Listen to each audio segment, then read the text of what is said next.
Hi, hello. In this session, we'll be talking about decomposing the work packages into activities. So, in the previous modules, we discussed about initiation, project charter, stakeholder register, planning, develop project management plan, collect requirements, define scope, decomposing the scope, creation of a work breakdown structure, work packages, 880 rules. All these things we discussed. Now we have the work packages.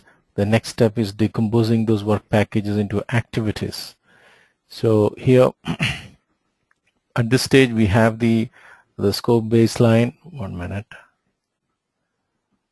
Here we have the scope baseline, and this enterprise environmental factor is a common denominator, as we discussed already.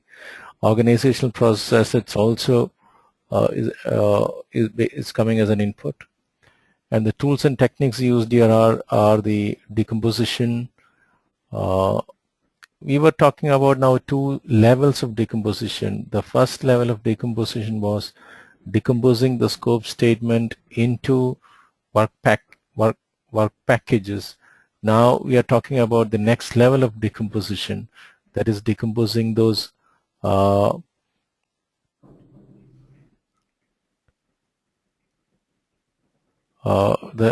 next step is decomposing those work packages into activities. So two levels of decomposition we are talking here. Then we will be talking about rolling wave planning, and templates is also a tool and technique, and expert judgment also acts as a tool for defining the activities. The output of defined activities is the activity list, and then we have activity attributes and the milestone list.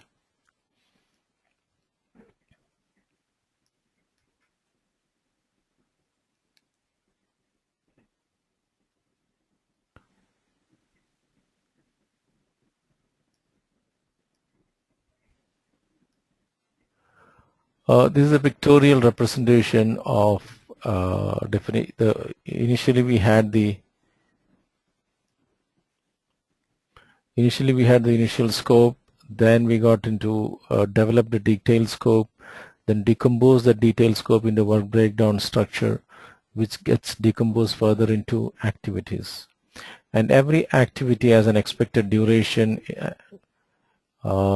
It consumes budget, it utilizes human resources, and always these activities are named in a verb noun format, like collect requirements, analyze requirements, document requirements, like that. And the process of this is the second level of decomposition. That means we are decomposing the work packages into activity and then come out with the activity list. Sometimes for very large projects which runs for maybe a couple of years, it is a futile exercise if you come out with an end-to-end fully blown activity level schedules.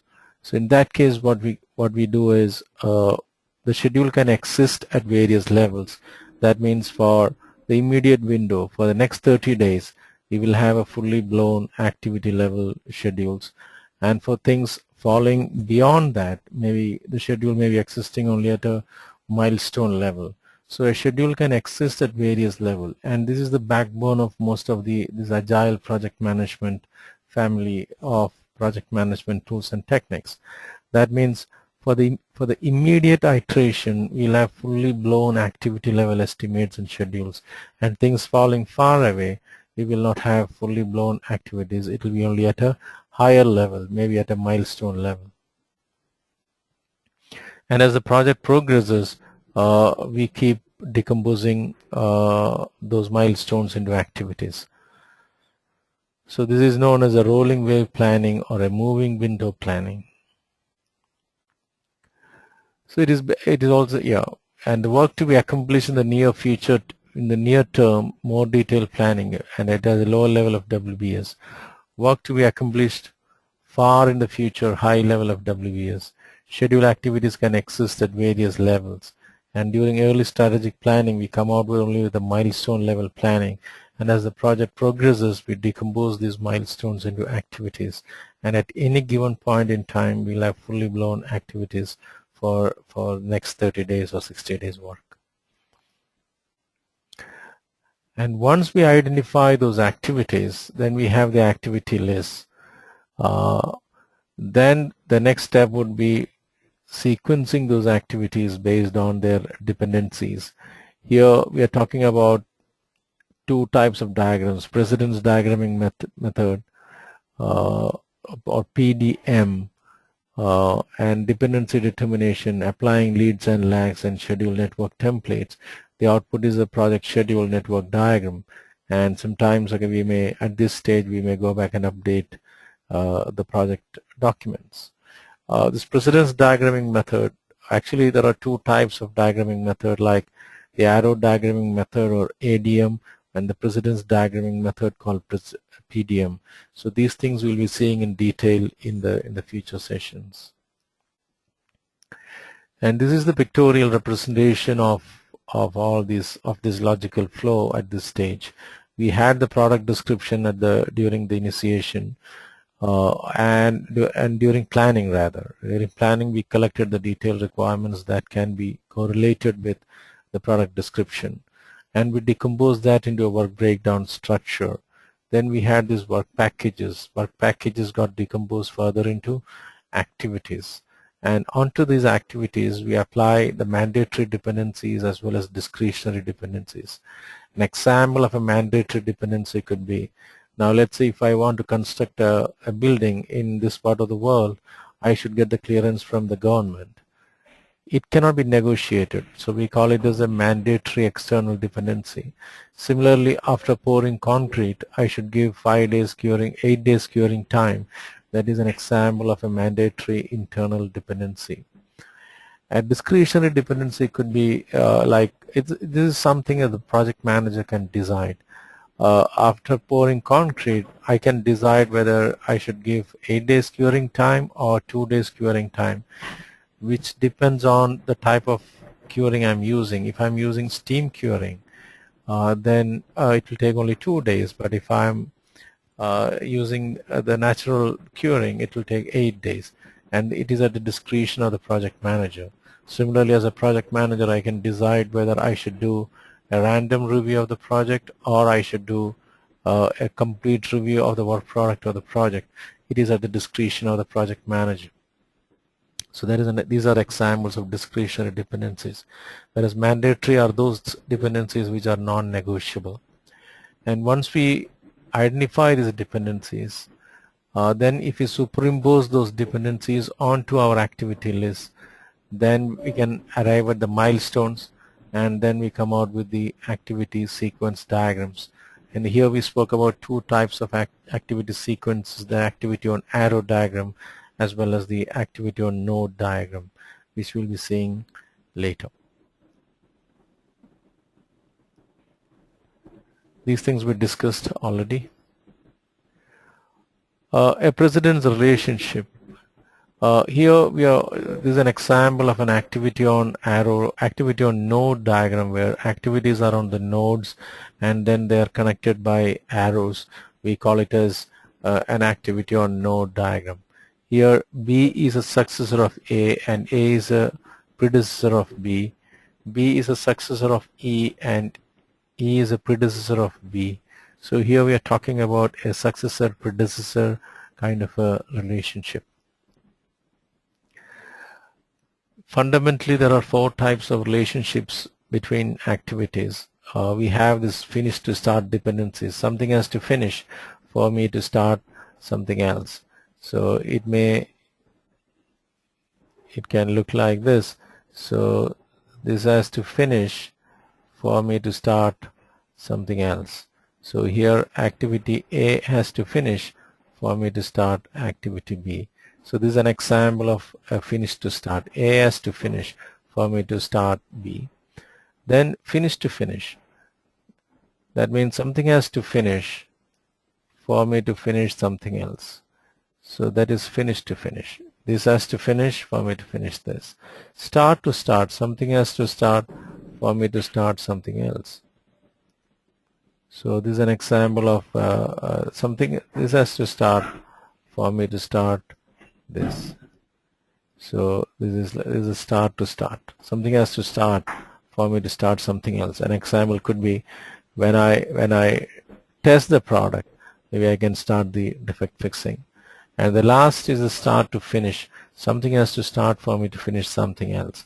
I don't know how to draw it, but then an example could be when the main power supply comes in, I can stop the generator, or when the patient start breathing, I can stop the ventilator.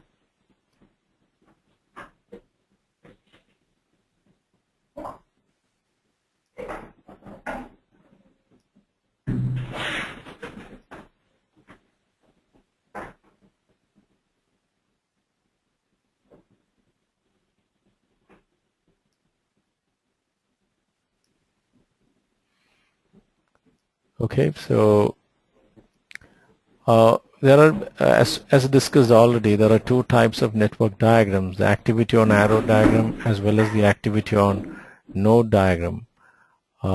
Activity, so this is an example of an activity on arrow diagram where these are the activities and they are connected at nodes. We call it as an activity on arrow diagram or arrow diagramming method.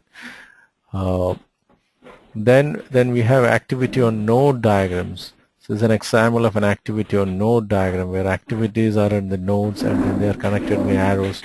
We call it as activity on node diagram. These things we'll be seeing in detail as we progress. Here sometimes we use the dotted line to show the relationship between two activities. We call it as a dummy activity.